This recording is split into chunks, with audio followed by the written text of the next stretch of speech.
Welcome. This is a short session on the Enterprise File Fabric, in which we'll be going through a very short slide deck and then around a 30-minute demo. So the Enterprise File Fabric provides hybrid data access for both file and object for the enterprise. What we've seen as a company is that the combination of file and object, particularly over the last 18 months and during the pandemic, has accelerated greatly. Many companies have taken a cloud-first approach and accelerated digital transformation, and they've ended up with essentially a strategic mix of both public and private clouds. So that is some data stored on premises or in the data center, and some data stored on cloud, often a mixture between both file and object. Using the file fabric, we're able to unify this file and object, make it available through a global file system for end users and application workflows. The way that it does this is that we have smart indexes that go away and build a metadata catalog of that data. So the data remains in place.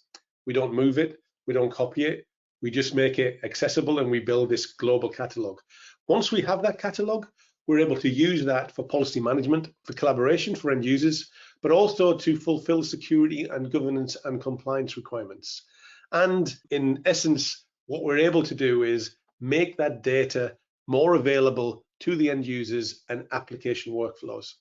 Some of the key tenets of the Enterprise File Fabric that make it very different to competitive products are the fact that we integrate with existing identity management systems.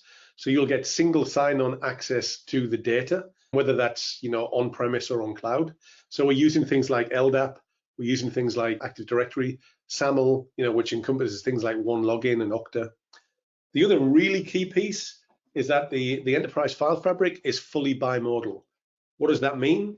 It means that if you're putting data sets in through the Enterprise File Fabric, they will look exactly the same as if you've put them in directly on cloud or indeed on file on premise. And actually, if you do put them in directly, then the smart indexes that the File Fabric has will just pick them up and make them available in the global file system. And if there are any workflow actions that need to be put against them, it will fulfill them. As an example, somebody uploads something remotely from their laptop onto, let's say, SMB file. File Fabric sees it, picks it up, does a check. Does it have any PHI, PII information? Should it do anything with it? Should I quarantine it? Is it fit for purpose to allow it to be shared and collaborated with? Therefore, the File Fabric is absolutely 100% non-proprietary, no vendor lock-in. And that is really important, especially when you start to build up some of these data sets, because once those data sets start to build, it's very hard to move away. Once the metadata catalog has been built, what you end up with are these ilities that become available. We have secure sharing policies. What I should say is ultra secure sharing policies. So what we do is we basically are able to allow a policy-based commitment to how those files get shared. That could be restrictions on number of downloads. It could be password protected. It could be time expired. It could be a combination of all three. And we do that for both file and object. So no more having to create temp URLs or bucket policies or provide keys and then forgetting to rescind them and ending up with some of those very high profile bucket breaches that you've probably seen. The File Fabric can take care of all of that in a very secure way. We already talked about the single sign-on, the Active Directory, the LDAP, the SAML. One of the things the File Fabric does is it complements that existing identity access management. The way it does that is it can, for example, layer on top of that two-factor authentication, because you often have this dichotomy between authentication 1.0, things like Active Directory and LDAP, and let's say authentication 2.0, things like OAuth and Open Identity. And what we see is when you enable authentication 1.0 in that enterprise chain and it becomes available on the web, you often want to put two-factor in front of it to make it more secure. And the File Fabric is able to do that. Because we're smart indexing that metadata, and we can deal with billions of objects or files, you're able to discover data on demand in real time, PHI, PII data, but actually any type of data you want to discover. So it can also be things like threat data, for example. Governments, military, they may want to discover, is there any threat data that is present in any of the data sets that are owned by a particular organization or company? It's able to do that too. In fact, we have open sourced how we do that. And people can go away and build their own data sets to search against. Other thing we do is content search. So we essentially allow companies to search inside of the files and objects, not just the file types, file names, file sizes. This means that if you're looking for that particular contract and you don't know where it is, or you don't know whether it's the right version, you can put the contract details in, or you can put something within the contract that you remember, and the file fabric will pull that back no matter where it's stored. We talked about the real-time PHI content detection, but we haven't talked about the file acceleration. Now, in this world that we're in at the moment, we've got a lot of people working from home or a lot of people working away from the office, no longer on those fast corporate networks. What the file fabric can do is it can accelerate files to and from object stores and desktops, or file-based storage and desktops. It can do that by slicing and dicing the data and then reassembling it on the other side, whether that's going up or whether that's coming down, whether that's from cloud to cloud, or whether that's from rack to rack. And it gives tremendous benefits in productivity because that data moves quicker, is available quicker, and from an end user point of view, it makes them much more productive, particularly when working from home.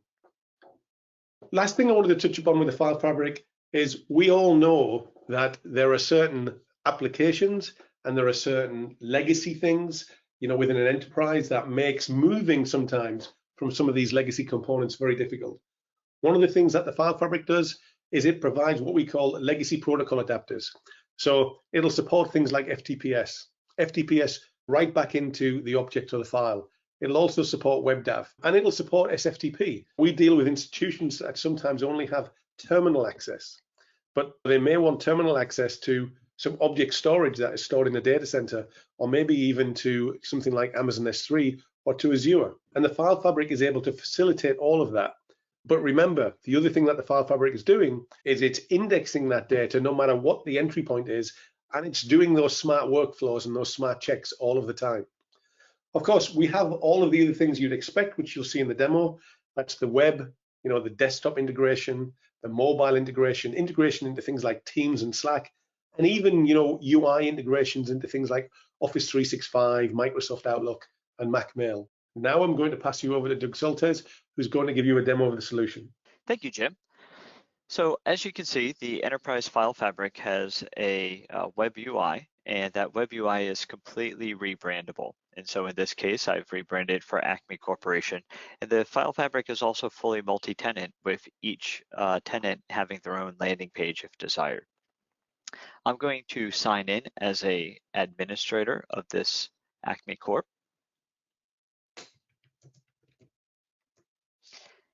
And when I do, I'm presented on the left with multiple types of storage. So Acme has a NAS, Acme has some on-premise S3, and Acme also uses Amazon S3. There's really no limit to the number of data sources that Acme could be using. They could be connecting to WebDAV or SFTP. They could be using Azure or Google Storage. They could be using OneDrive or Google Drive storage. So there are a number of different providers, as well as they could have multiple Amazon S3 accounts. In this case, they've pulled in a couple of Amazon S3 buckets. In their Acme S3 right now, they've only pulled in one bucket. They could have one or more that they've pulled in. And on their NAS, they have a share that we've connected to that has a number of subfolders. Now, what we've done is we've now shared this data out with some of our end users. And the way that the file fabric does that is that we turn a folder into what's called a team shared folder. When we do that, an end user is able to connect with this data. When we're sharing out NAS data, it's simple for us to pull in the existing permissions on the NAS and to just push or propagate those out to the end users. But when we're using something like an Amazon S3 API, these use more complicated IAM policies for the restriction of data. What Storage Made Easy does is we make it really simple to share this data out. So for example, if I wanted to share out this video folder on Amazon S3 in the bucket mstream west 1, I simply right-click it and convert it to a team shared folder. This is the equivalent of taking a folder in a Windows server and right-clicking it and turning it into a share. So it's going to be very familiar to your enterprise admins. Now that I've done that, we have a little person on this folder. I can right-click it and go to permissions. When I've come into the permissions, you'll see that by default, we're always secure. We've shared with no access. I can then click this drop-down menu and I can pick one or multiple groups. These groups can be pulled in from Active Directory, SAML, or LDAP, as well as an internal database. I could also pull in individual members. I could then assign them permissions. At a high level, we support read permissions and read-write permissions. But within the read-write permissions, we emulate NTFS special permissions. So for example, if I didn't want users able to delete files, I could give them read-write access without the ability to delete files. There are a number of options here that will allow you to control your Amazon S3 security and access, just like you would with an NTFS file system, a NetApp, or any standard filer. So when I hit apply, you can now see that finance and HR have been given read-write access to this folder. If this folder has subfolders, which it does in this case, test, I could also go in and change the subfolder permissions. This is very important. So many systems that run NTFS allow you to break inheritance, and we're no different. And so in this case, I may want to restrict this subfolder to only finance and make it read-only. In that case, I simply pick finance, change the access to read-only, hit apply, and now we've broken inheritance and finance will have read-only access to this folder. What does this look like as an end user? Well, let's switch to a different browser. So in this case, I've logged in as an end user. This end user is in multiple groups. They can see Acme ShareCorp, which is the S3 bucket. They can see a docs folder. They can see an AutoCAD folder. They can also see a marketing folder in SME storage demo right here. If I refresh my screen, we now picked up that new video folder that's been shared with the end user. The beauty of the system is the end user doesn't necessarily need to know or want to know that some of these data sources are coming from Amazon S3 or Google Drive or an on-premise NAS. They simply work with them as if they're their on-premise storage. So for example, if I went into this AutoCAD folder, I could look at a number of these different AutoCAD drawings.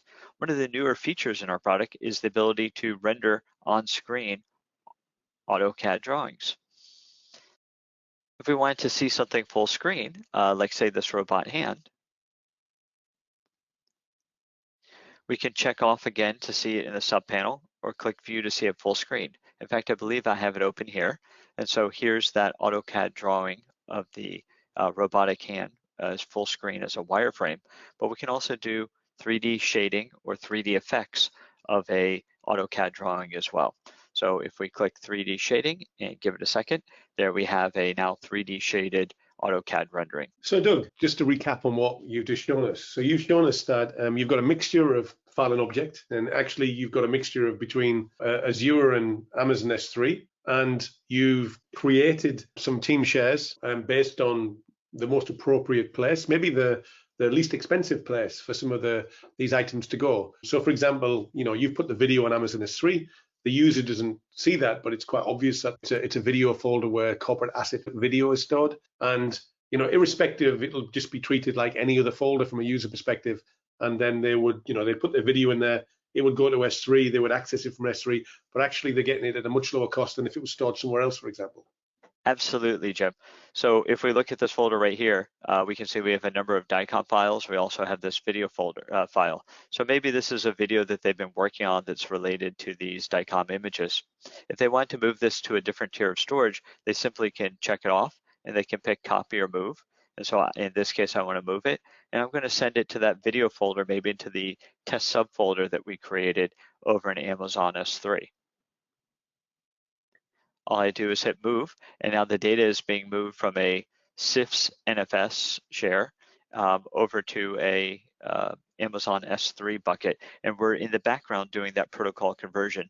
So it's seamless to the end user. They don't need to know what type of storage it is. We could name this Tier 1, Tier 2, Tier 3, because these two are on-premise, and the NAS is maybe an all SSD system, and the S3 is a spinning disk.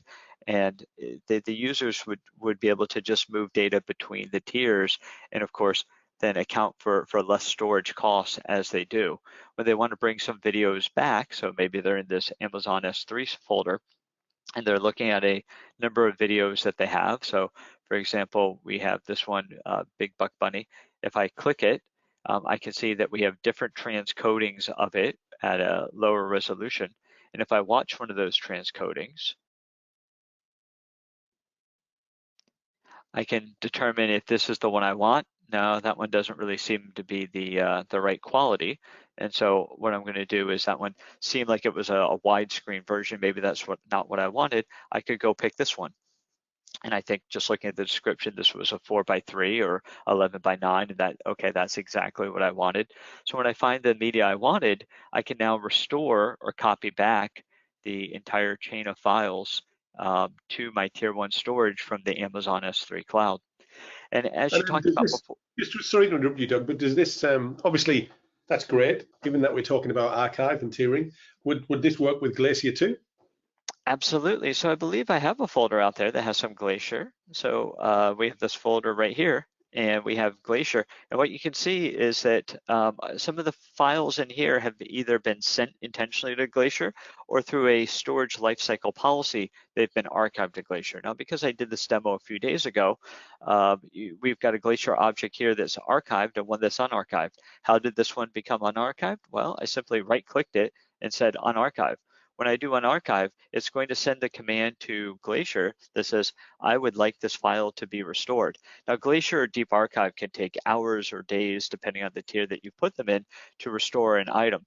And so what you can see here is we've given you a message that says, we have now submitted the request for you, and this item will be rehydrated. But you don't need to sit here and just watch it. What we'll do is we'll send you an email with a link when the operation is complete. So one of the main aspects is that a lot of users using a web-first infrastructure, they're going to use the enterprise file fabric to access everything as a single pane of glass. As you can see, we can preview images. So I believe we looked at a video. I think we have some image folders. So here's a folder with images. I can put this into gallery view. I can generate thumbnails for all of these different images. I can change how they're cropped on screen. If I want to look at one full screen, I can simply double click it and render it as it's still building the thumbnails in full screen and flip between them. There we go.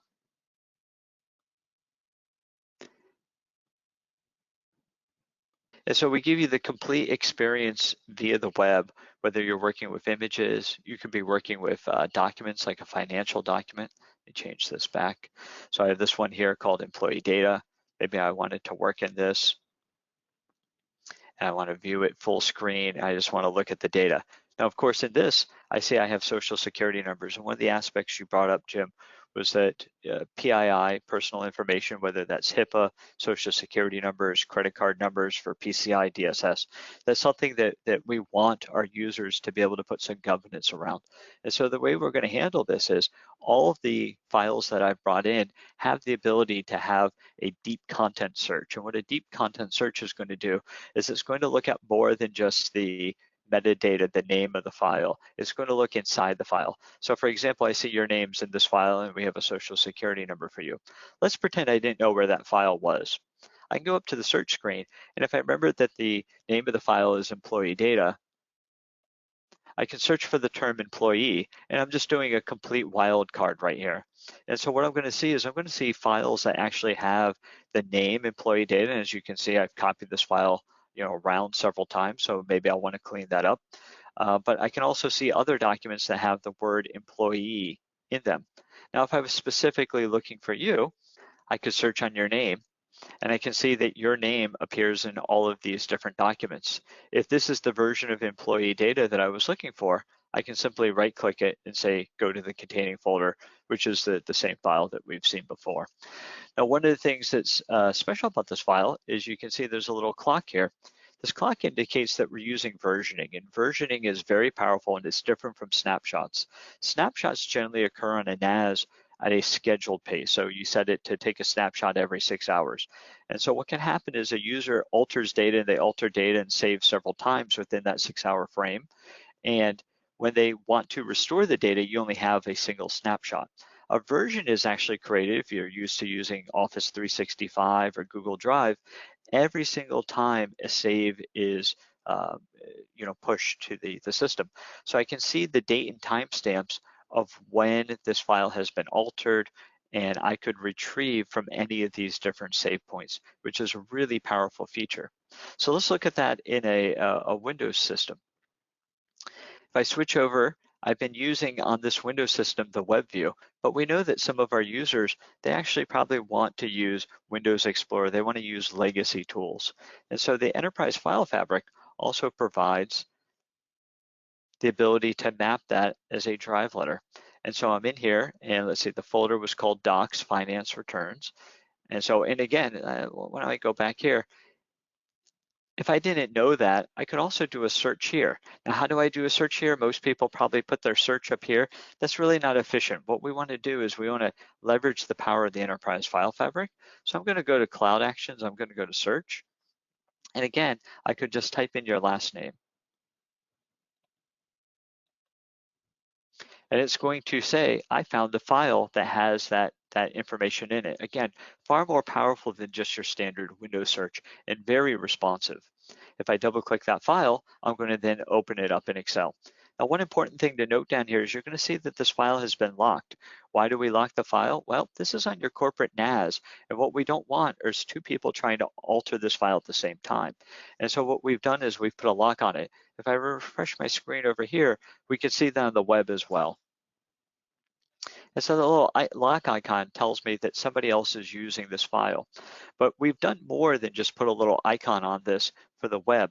We've also gone ahead and propagated an SMB oplock because this is NAS storage, which means that if somebody was to access this file now directly on the NAS, the Word or Excel or whatever they're using is going to tell them this file is already in a read-write mode and you can only open it in read mode. Again, as you spoke about earlier in your presentation, we want everything to be bimodal.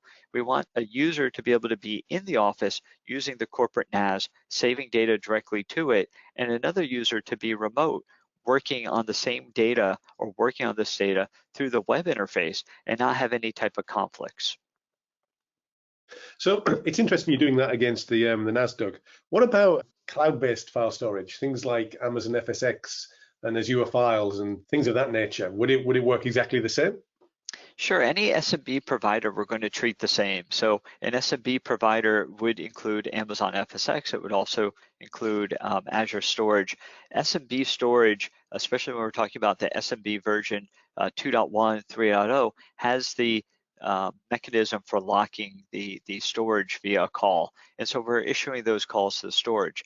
But if you're using something that's not an SMB, so maybe you're using NFS, maybe you're using, you're editing these files in Amazon S3, there's no reason we wouldn't be able to edit or alter this file if it was just sitting strictly in Amazon S3. In that case, we're going to propagate a lock file as well. But again, most clients probably won't honor that. And that's probably not a use case where somebody would be using the Amazon S3 directly. But one of the questions we do get asked is, do I have to move all of my data or tier it back to that NAS to edit it like I just showed here in the docs? The answer is absolutely no. If I was to take this file here that I've opened, or I wanted to just go in and copy it right now from, let's take this one here called budget. If I copy it, and I move it into one of these Amazon S3 buckets, so Acme Data Share Corp. So again, the end user doesn't even know that this is a Amazon S3. Oops. Said new folder. I should have hit paste. There we go, paste. So I've pasted it in here, and you can see that it's moving the file right now, or making a copy, sorry. And then I double click it. I'm now opening Excel, and I can start making edits to this.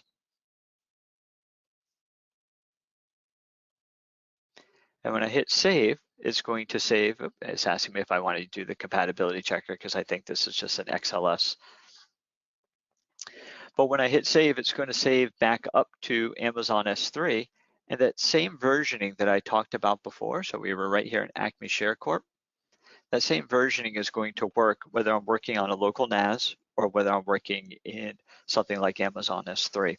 In fact, I can even access that versioning right here locally. So normally, if this was a NAS, I'd be able to right click and I'd be able to go to properties and I'd be able to find it under previous versions because maybe something like snapshots or VSS are going to propagate here. But again, this is Amazon S3 storage. It doesn't necessarily have that VSS snapshot.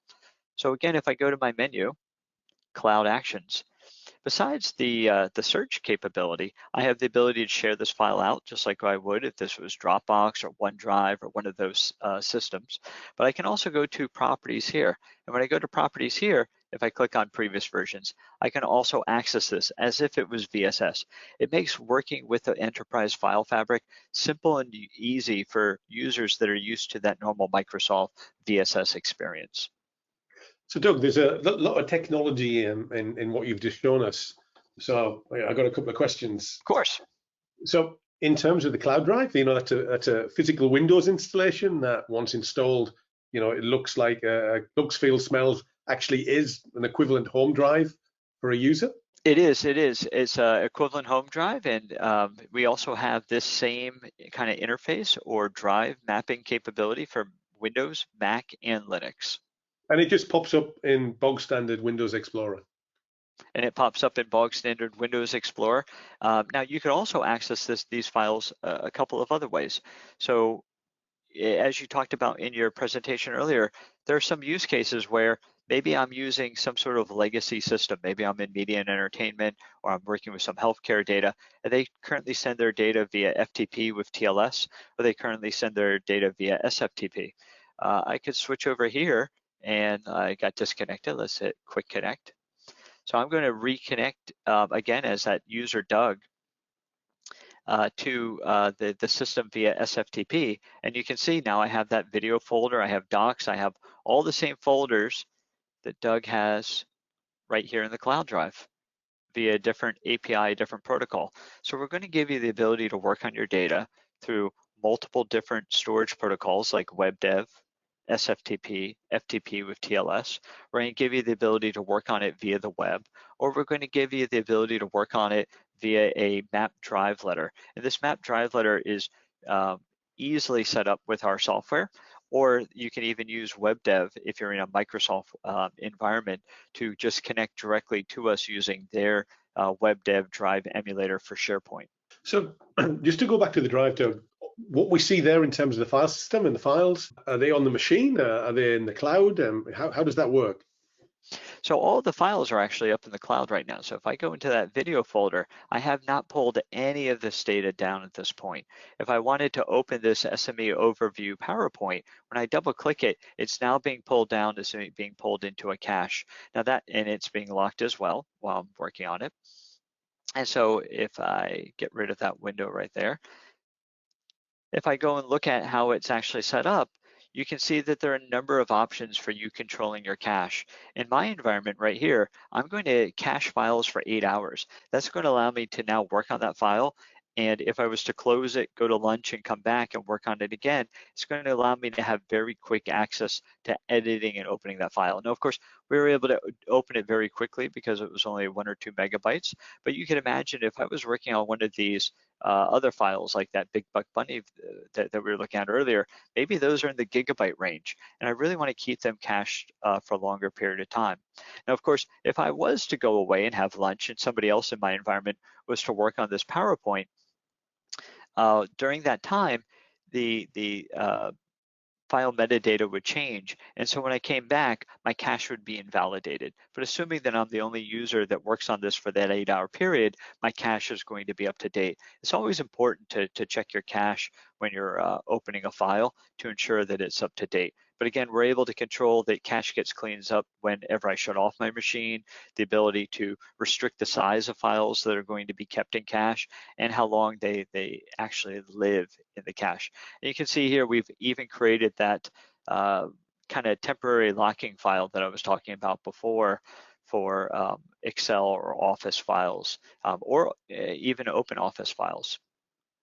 And so I've got that. So basically, you've got access to gigabytes, terabytes, petabytes of storage. You can traverse it, bring it down on demand just using the drive. Obviously, we were talking about SMB and the ability to use that either with NAS SAN on-premise, or maybe things like FSX in the cloud. What about permissions on SMB? Let's say I've got a large NAS or SAN estate. It's physically located in my data center or my office. I've got my workers remote, but hey, it's been around a long time. I've had it 10 years. What about all of the permissions and all the intellectual property of the permissions that are there? I don't want to have to recreate that in the file fabric. Sure. So we actually have two ways to pull in a NAS. We have what's called a single user, because some NASs are maybe an NFS share. There aren't permissions already assigned to it. Maybe it's a lower end type of unit that's not joined to your AD, LDAP, or SAML. But for most corporate or enterprise users, what we're going to see is that their NAS is joined to an AD, LDAP, or SAML. And as such, as you're bringing up, they actually have permissions already applied. So if I add a new provider and I search for, again, there's over 60 different types of backend storage we can connect to. I can connect to it via either a single user or what we call multi-user. And what multi-user is going to do is it's going to ask me to allow it to connect as an administrator. But as it walks that storage, because we index content in place, it's going to not only pull in the files and their metadata, but it's going to pull in the permissions at a folder level. And so if I was going to add one of that, you can see it's very simple. I simply need to give it the username, the password, and the share path. I can pick the SMB protocol version, and I can pick the LDAP that is bound to it. And so it's really important that we have the ability to go check LDAP and make sure, or AD in this case, and make sure that the permissions of the users match up. And for extra safety, because I know one thing that comes up from time to time on my calls, somebody says, well, what happens if I go into that AD LDAP and I make a change? I add you, Jim, or let's say it's security. I remove you from a group and I want those permissions to be pulled away from you. Is there the possibility that from the enterprise file fabric, you're going to be able to, for a period of time, access that file because maybe the permissions haven't sunk up? And the answer is no, because when we connect to any of these sources as a user such as yourself, we're always using your AD LDAP account. And so for reads or writes, if an administrator goes in, makes a change to permissions directly on the NAS, and we have not picked that permission up, you'll see the name of the file exist, but when you go to access it, we always use your credentials.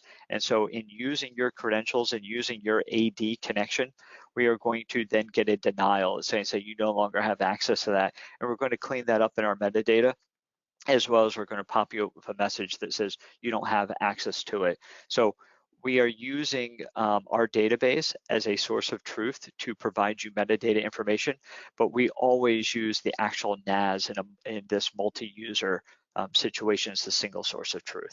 Okay, that's good. Thank you, Doug. Now, one other thing I want to bring up when I'm talking about NASs, Jim, is when we were looking before at some of these files, like my doc file, I've got these important data files and I had versions. And versions are great for an end user that wants to go back and they want to find a point in time where they had altered the file and they want to maybe retrieve data or make a change or revert to that version. But I think, as you know, versions are not backups. And so if I've got this NAS, like you were talking about, and this is a legacy NAS, it's got a lot of data on it. And, I'm just sick and tired of using tapes, or I'm sick and tired of using, some other system, and I really want to get all of this up into the cloud. There's a way for us to do that as well. So again, going back to our dashboard, we have the ability to add a new provider. So this could be a Backblaze, it could be an Amazon S3, it could be a Wasabi, Google. We could add it, and we can add it as a backup for another provider. And so I can't add it for the NAS right now because I'm already protecting my NAS, and I can see that my NAS is already being protected, and I can't remember who I'm sending it to right now, but it's got this kind of lifesaver here that says that it's being backed up. And so what that means is not only every time a file is being uploaded, edited, am I putting it on the NAS and creating versions on the NAS, but I'm also taking those and I'm sending them to a cloud source. And this is going to help you in the chance that you get infected with something like ransomware.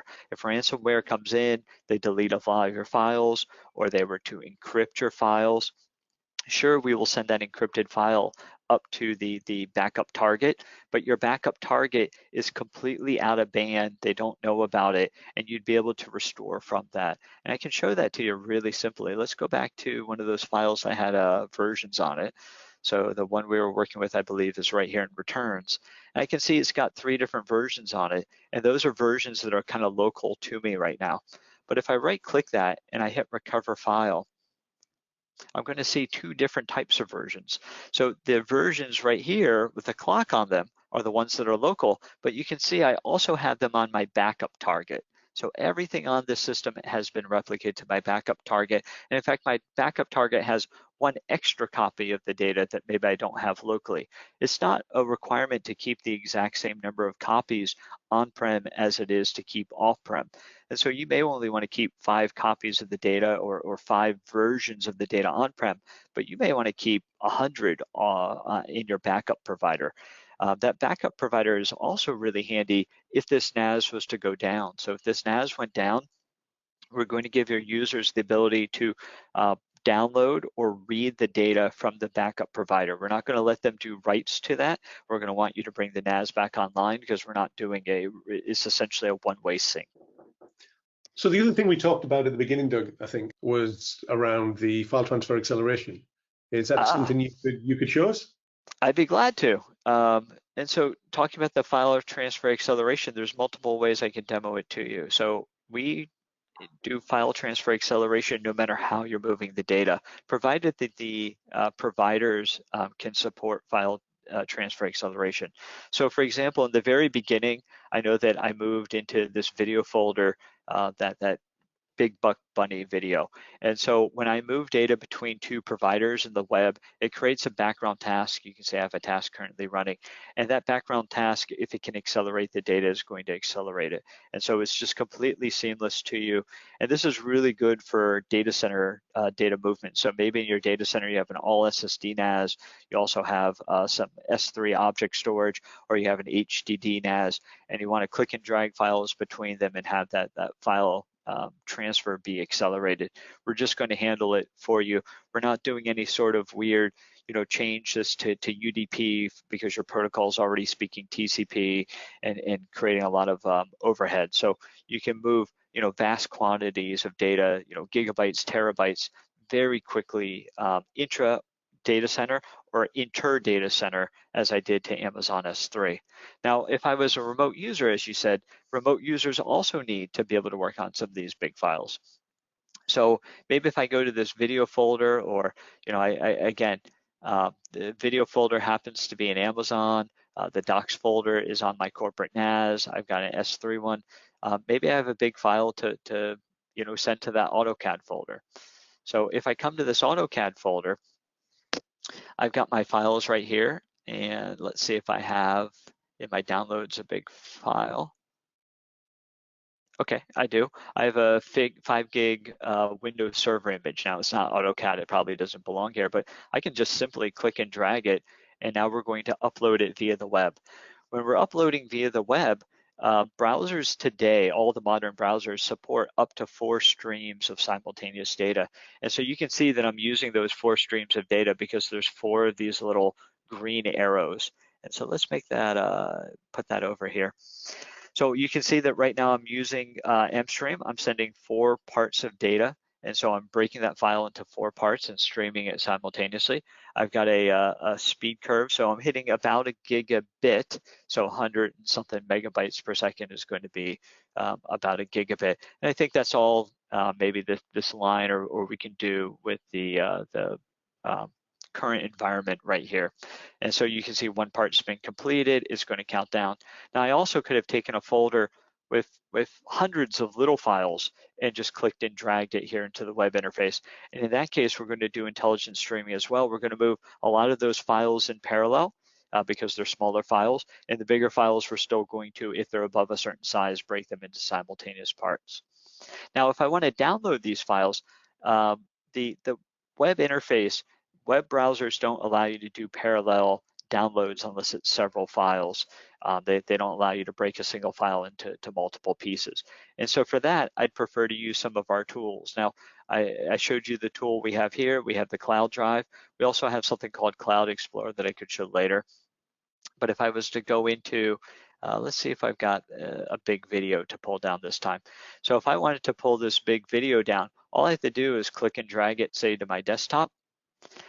And what we're going to do is we're going to do an accelerated transfer as well. So let's see if we can see this in Task Manager before it finishes, because that was only about a 1 gig file. Okay, so we're pulling it down at about 488 megabit right now. And again, we probably still have that upload going. The way we can control the speed is if I go to my enterprise apps and see it's already complete with the download, and I go to bandwidth, I can control how many simultaneous streams of data and the minimum size of file that I want to be accelerated.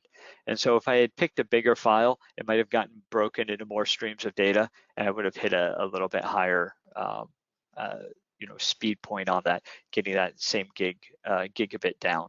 So we just make it absolutely seamless to the end user. If a file can be accelerated, we determine that in the background. They simply use the storage as if it's any other storage. They click and drag it, and if we can accelerate the data transfer, we do. And again, we're not doing anything proprietary here. We're breaking their data into multiple streams of data. Yes, we might be doing protocol conversions if we're moving data from a SMB to S3 or to Swift API or to OneDrive or something like that. And so that's going to be a little bit of CPU overhead, but there's no need to go out to any of those sources and install an app or some sort of third party. You just simply add your provider in, whether that's Amazon or whoever. And I think I kind of showed that the way that we can add a provider from the, when we're looking at the multi-user CIFs. If we add a provider in and we know that we can accelerate that data, we take care of everything else for you. So Doug, before you finish, let me just check off a few items that I know we often get asked about. You showed us earlier about team folders and essentially how internal domain users can have shares that ultimately are governed by permissions, either from the SMB that have been brought through, or permissions that you've added and created through the file fabric, maybe using groups and roles that already exist on the LDAP or the Active Directory. What about if I want to share with somebody externally? I want to share a folder. I want them to be able to put files in for me. Maybe I want that folder to be on something that doesn't cost me a lot, like S3 or Azure. Sure. So let's say I've got this folder here. It's called new folder. Let's rename it. So let's do rename. And let's say that you were going to send me data. So you were going to send me, a new video you're working on. So I'll call it Jim's video. The reason I mention this is that there's some information recently whereby one of the biggest reasons for bucket breaches on things like S3 is where people share out a bucket for other participants, external participants, to put data in and then forget to take the bucket share down. Right. And so all we need to do is, click on your bucket right here, click share. I'm sorry, your bucket is actually Acme Share Corp. This is a prefix in your bucket. And share right, so by it's your kind of a pseudo folder, but to the end users, it looks, feels, and smells like a folder. Absolutely. And so I can share it out. I can say how long the share can be. And so I can determine that I'm only going to give you 5 days to get all the data in here, and then this will automatically expire. Because you want to put data into it, I can mark it as what's called a drop folder. So normally, if you don't click that off, the folder is going to be read only. So maybe if I was sharing data with you from a folder, I would have not checked that off and you wouldn't be able to put data in it. By clicking drop folder, this means it's read write. You'll be able to see the data in it and you'll be able to put data in it. Now, if I wanted to be write only, I could hit hide files, which means you're only able to put files in. So we're going to be able to share this folder as read, read write, or write only. And then of course for security, I'm going to put a password on it.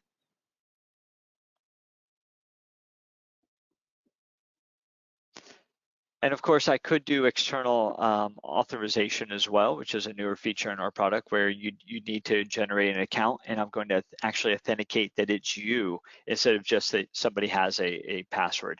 In this case, for the demo, I'm just going to use a simple password. So I'm generating the link right here, and I could copy this link, and then I could share this link with you. I could send that to you via email. I could Slack it to you. I could use Microsoft Teams. We have Teams and Slack integration. But if I sent you that link, and let's see what that looks like. So let's open up a new window, a private window.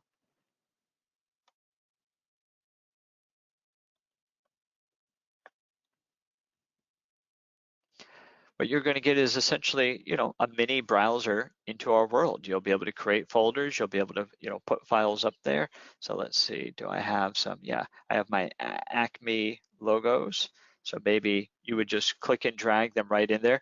Now here's an example of MStream, again, sending 3 files because I put them in simultaneously. And so those are now up in Amazon S3, and we have a meet in the middle kind of point of view. This is really common when we talk about media and other assets where you don't want to give them any access into your corporate storage, or you do trust the party, and so you can. But I can have that Amazon S3 bucket, and I can connect to it, and I can share the data in or out. This could also be your bucket. So there's nothing wrong with you sending me an Amazon account, an IAM, and saying, hey, Doug, I put all the data in this, and instead of me having to go into Amazon and pull it out or buy some other software, I can just go to dashboard right here, and I could add another Amazon S3 account. I could put in your account information that you provided to me, and I could then use that to pull the data in and out. So we really want to support both sharing files out of our system securely, and that can be from any of the different storage provider types, as well as if you were to share data with me, making it really simple for me to not have to worry about, gee, do I have an FTP protocol because you shared it out via FTP, or do I have a web dev, or do I have an Amazon system? I just simply go in here and add it, and add it depending on whatever provider it is. And again,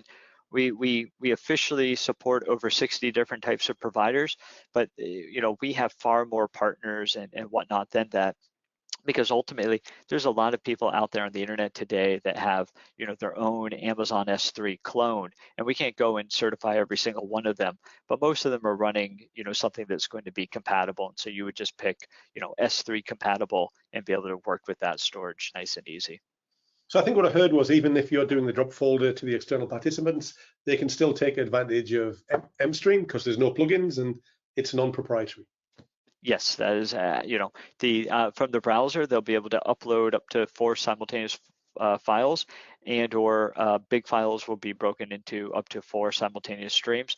Downloads, they'll get a single stream of data, but we are working on a plugin in the future that would allow them to do that as well. A lot of people that you share data with, they're not going to want to install a different plugin. They're just going to want to use whatever the browser has natively, and we respect that. Okay, great. So my last question, and then I think it brings us to our time limit. Of course, one of the things we hear a lot about is the ability to work with unstructured data, things like Office documents, Excel documents, etc. Can you show us how you would, for example, co-author maybe a document, a Word document, maybe on cloud or exposed through the web using SMB, any of those? Sure. So, the way I would prefer is one of the features we have in the product, and I don't believe I have that mapped in this environment. I think I have a little bit something different. So let's go find one of those Word documents. Over here in returns, we had the one that we were working on. I can right click on it, and there's multiple options we have. So I can do edit with Zoho. If this was in Google Drive, I could edit with Google Drive, but my favorite is definitely 365. And I just don't have that in the Acme Corp. Maybe Acme Corp hasn't subscribed to Microsoft 365, but one of the things that anybody that's a 365 user knows is that today, if you want to use 365, you want to co-author, so you have multiple people working on the same document at the same time, you got to put that in OneDrive. And so one of the things that SME has done is we've worked with Microsoft, and we've licensed the ability to allow somebody to have their data on this Acme NAS right here. And instead of it saying Zoho, which is a competitor to 365, there would be Office 365 team. And so they would click Office 365 Team, and then what it's going to do is it's going to give them a link, and it's going to launch this in a browser, and they're going to be able to work with it and co-author it. But it did not have to live on OneDrive, which I think is great, because you don't want to have to put your data up into OneDrive and then maybe pull it down when you're not working on it. You want it to live in a single place. And so you want people to be able to access it directly, again, that whole bimodal, or you want them to be able to access on the cloud. But you could even have data in Amazon S3 and right click and edit it. So again, I only have Zoho. Zoho is a competitor that we could click that. And then what it should do is it's going to launch this in the Zoho browser provider. Yep, there we go. And I could edit it right here. If I had wanted to allow you to do that as well, I would have clicked Team, and I would have edited it in a team view. But again, I think so many offices today are subscribing to 365 that that's going to be the favored approach. Okay, brilliant. Thank you very much, Doug. I think we've fulfilled our commitment of trying to get this done in 30 minutes and the session in 45 minutes.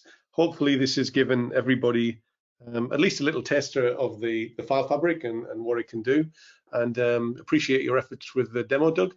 And maybe we'll do another one of these with some more advanced topics in the future. Very good. Thank you, Jim.